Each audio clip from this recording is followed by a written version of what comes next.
What's going on, guys? Brandon here with Ravik. Everyone asked for it, everyone wants it, Ravik delivered it.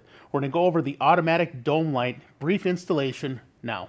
This automatic dome light comes with everything that you need to do the install. Your wiring, your switch, your apex light that can mount to the ceiling or the floor, as well as your electromagnetic switch that allows for the easy on-off when shutting. So we've already installed this kit. I'm going to give you the overview. What we have done is remove the battery cover as well as the center floor here. This is going to allow you to route the wires through the machine and get you to the battery.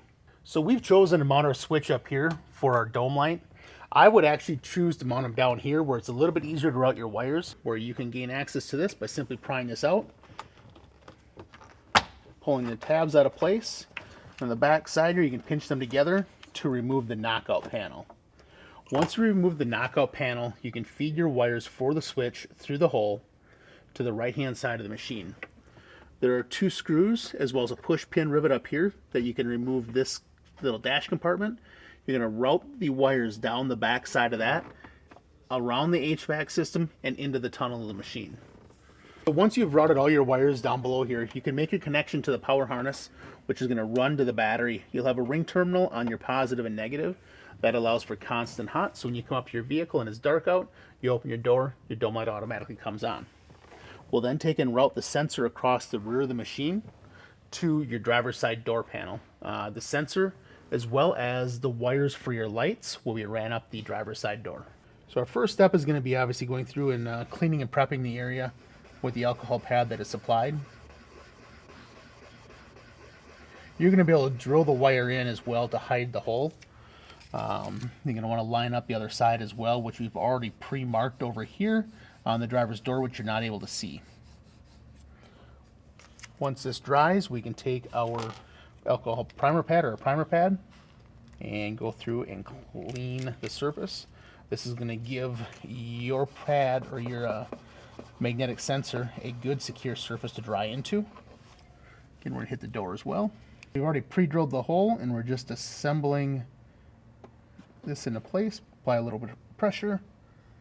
And we're going to do the same thing over here on the door side with the magnet. Again, this is magnetized. It's an electromagnetic sensor that allows for automatic on and automatic off as you close your door.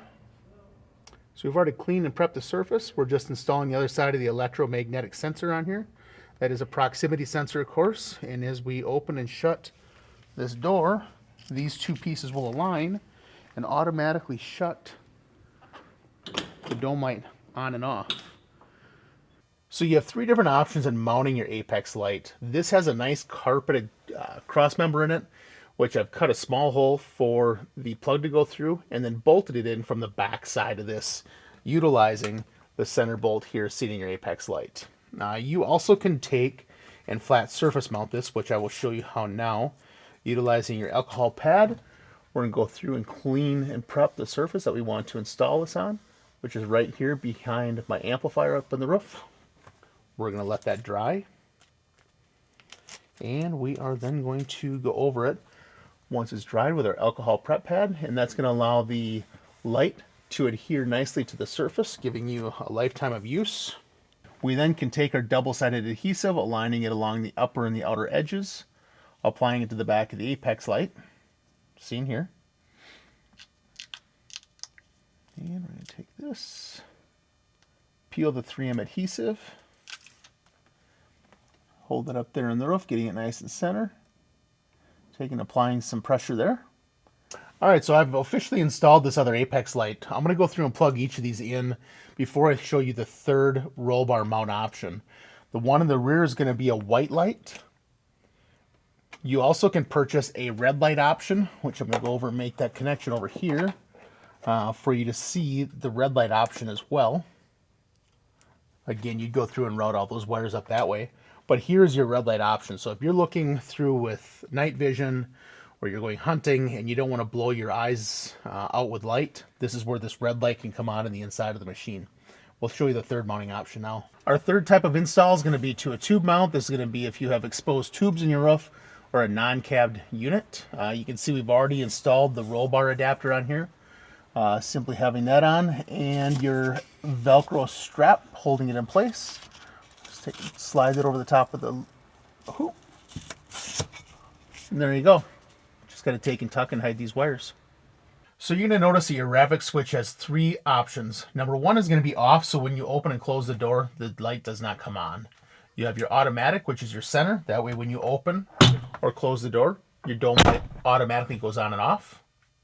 And you also have always on, to where if you were in the cab looking for something, you can switch the cab light on and then obviously go back into the running mode again. If you have any questions, check us out at ravic.com or at your local retailer.